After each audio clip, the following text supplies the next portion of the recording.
ഇന്നലെ അന്യരുടെ സ്വകാര്യ ജീവിതത്തിൽ കടന്നു കയറി സീക്രട്ട് ഏജന്റ് ചെയ്യുന്ന വീഡിയോകളെ കുറിച്ചും സുഹൃത്തുക്കളുടെ സ്വകാര്യ ജീവിതം പരസ്യപ്പെടുന്നതിനെ കുറിച്ചും ഒരു വീഡിയോ ചെയ്തിരുന്നു. അതിന് സീക്രട്ട് ഏജന്റ് മറുപടി തന്നിട്ടുണ്ട്. ഈ ബോർഡിൽ എഴുതിയിരിക്കുന്നതൊക്കെയാണ് അദ്ദേഹം തന്നിരിക്കുന്ന മറുപടി. അതിൽ ഏറ്റവും കൂടുതൽ അദ്ദേഹം ഉപയോഗിച്ചിരിക്കുന്ന ഒരു വാക്ക് ദേവദാസി എന്നാണ്. ഇപ്പൊ ഈ വീഡിയോ കാണുന്ന പലർക്കും സംശയമുണ്ടാകും എന്താണ് ഈ വാക്കിന്റെ അർത്ഥമെന്ന്. ദേവദാസി എന്ന വാക്കിന്റെ അർത്ഥം വേശ്യ എന്നാണ് മീനിങ്. ബാക്കി വീഡിയോ കാണാം. ദേവദാസി ചോദ്യമൊന്നുമില്ല, ന്യായീകരിച്ചോളൂ. ആ ഒരു ദേവദാസി ഐറ്റം നിനക്കുണ്ട്. അതുകൊണ്ട് നീ അത് അവിടെ കയ്യിൽ വെച്ചാ മതി. അത് ഇനി അധികം എടുത്ത് ഇളക്കണ്ട, മനസ്സിലായോ? കമ്പ്യൂട്ടറിന് മുന്നിൽ വെച്ച് കറങ്ങുന്ന കസാലയിൽ കിടന്ന് കറങ്ങും ദേവദാസി. കറങ്ങുന്ന കസേരയാണ് ഇപ്പൊ പ്രശ്നം. നല്ല എ ക്ലാസ് സുനിത ദേവദാസി ഫോർ കമ്മീസ്. ദേവദാസിയോടും പ്ലക്കിയോടും എനിക്ക് 10 പറയാനുണ്ട്. ഈ സുനിത ദേവദാസിമാരും പ്ലക്കികളും ഒക്കെ വന്നിറങ്ങുമ്പോ റിവെഞ്ച് മോഡ് ഓണാക്കി വരുന്ന അതിന് ഇവനേതാ റിവെഞ്ച് എടുക്കാൻ? പെട്ടി. ഞാൻ നോക്കുമ്പോ നീയൊക്കെ വലിയ സംഭവം, ഞാനെന്തോ വലിയ വെടലിയായിട്ട്, എന്നാൽ ഇവന്റെ ക്രെഡിബിലിറ്റി പൊട്ടിക്കാം. അങ്ങനെ നീയൊക്കെ കൂട്ടം കൂടിയിട്ട് അടിച്ചു കഴിഞ്ഞാൽ പൊട്ടുന്ന ക്രെഡിബിലിറ്റി ഒന്നുമല്ല. നല്ല രീതിയിൽ ഞാൻ ഇവിടുത്തെ കമ്മി രാഷ്ട്രീയക്കാരെ വെറുപ്പിച്ചിട്ടുണ്ട്, സംഘി രാഷ്ട്രീയക്കാരെ വെറുപ്പിച്ചിട്ടുണ്ട്. ഒരു പരിധിവരെ കൊങ്ങികൾക്കും കൊട്ടിയിട്ടുണ്ട്, സുഡാപ്പികൾക്കും കൊട്ടിയിട്ടുണ്ട്. പക്ഷെ ഈ കൊങ്ങി സുഡാപ്പി കൊട്ടിൻ്റെ രസം കുറവാണ്.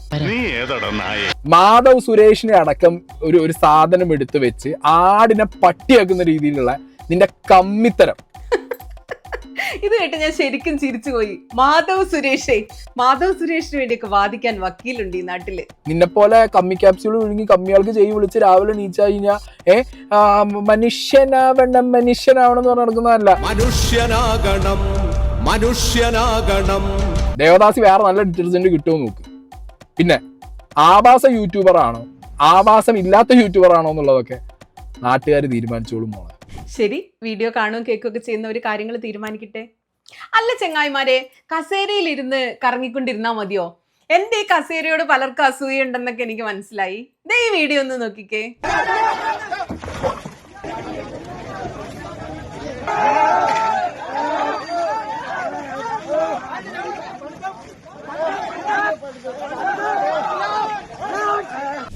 ഒരു പശു ഉത്തർപ്രദേശില് റോഡിൽ ഇങ്ങനെ അലഞ്ഞു തിരിഞ്ഞ് നടക്കുകയായിരുന്നേ. ഡോക്ടർ രാഹുൽ സിദ്ധാർത്ഥ് വണ്ടി ഓടിച്ചു വരുന്നു. അറിയാതെ പശുവിനെ ഇടിച്ചുപോയി. ആളുകൾ ഓടിക്കൂടുന്നു. കാറിൽ നിന്നും ഡോക്ടറെ വലിച്ചിറക്കുന്നു, തല്ലി ചതിക്കുന്നു. അവസാനം എവിടെ നിന്നൊക്കെയോ വിവരം പറഞ്ഞ് വേറെ കുറെ ഡോക്ടർമാര് ഓടി വന്നിട്ട് ഈ ഡോക്ടറെ ആശുപത്രിയിലാക്കുന്നു. ഡോക്ടറെ തല്ലിയ നാട്ടുകാര് പശുവിനെ ആശുപത്രിയിലാക്കുന്നു. പശു ചത്തുപോയി, പാവം. ഡോക്ടർ മൃതപ്രായനായി രക്ഷപ്പെട്ടു. ഇതാണ് മോഡിഫൈഡ് ഇന്ത്യ. നമ്മൾ നേരത്തെ കണ്ട പോലത്തെ ഭ്രാന്തന്മാരുണ്ടെങ്കിൽ ഏത് നാട് ഇതുപോലെയൊക്കെ ഭ്രാന്താലയമാകും. ശംഭോ മഹാദേവ.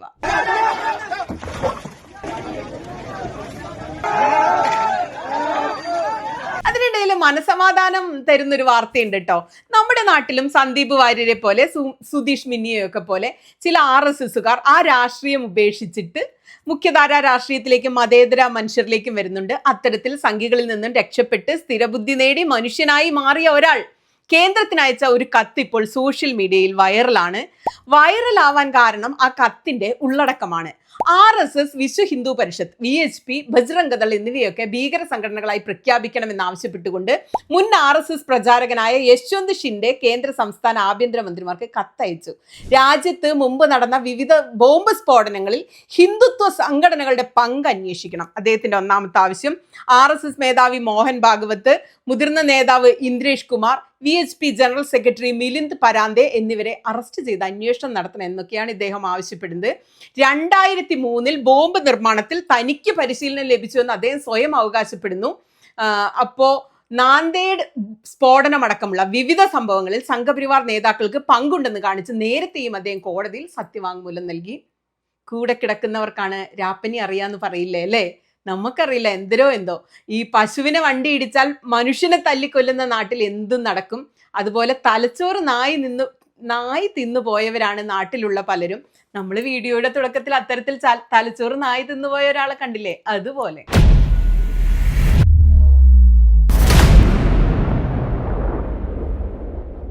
വേറെ രസകരമായൊരു വാർത്ത കൂടി കണ്ടേ. രാഹുൽ ഗാന്ധി കഴിഞ്ഞ ദിവസം പിങ്ക് ഷർട്ട് ഇട്ടിട്ട് ഒരു പബ്ലിക് അപ്പിയറൻസിൽ പങ്കെടുക്കുന്നത് കണ്ടില്ലേ? സിസ്റ്റം കോ ഖതം ടാറ്റ ബൈ ബൈ കർനാ ഹൈ. അതിൽ പിന്നീട് ആളുകൾ പിങ്ക് ഷർട്ടുകൾ ഓടി നടന്ന് വാങ്ങുകയാണത്രേ. ഇപ്പോൾ മിക്ക ഓൺലൈൻ പ്ലാറ്റ്ഫോമുകളിലും പിങ്ക് ഷർട്ട് കിട്ടാനില്ലെന്ന്. സത്യത്തിൽ പിങ്ക് ഷർട്ട് ഇട്ട രാഹുൽ ഗാന്ധിയെ കാണാൻ നല്ല ഭംഗിയുണ്ടായിരുന്നു.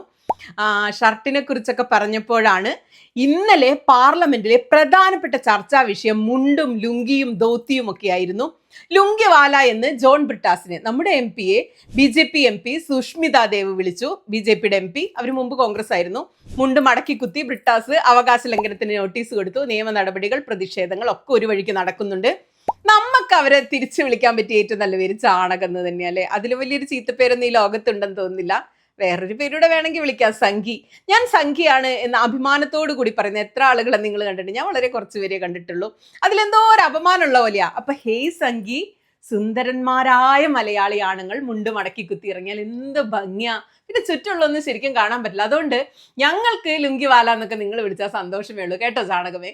ഇന്നലെ എന്നിട്ട് എല്ലാ MP-മാരും മുണ്ട് കൊടുത്തിട്ട് പാർലമെന്റിൽ വന്നു. നല്ല രസം ഉണ്ടായിരുന്നു കാണാൻ. നോക്കൂ.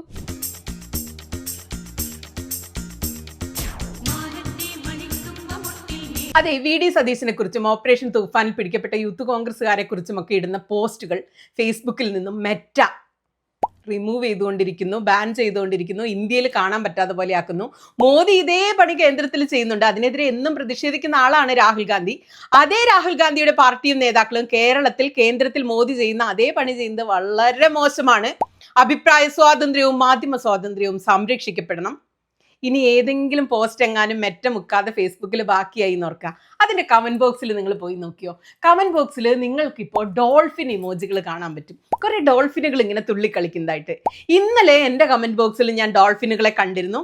എന്താണ് ഈ ഡോൾഫിനുകൾ എന്ന് മനസ്സിലായോ? സോഷ്യൽ മീഡിയയിലെ പുതിയ ജെൻസി ട്രെൻഡാണ്. ജെൻസികൾ നമ്മുടെ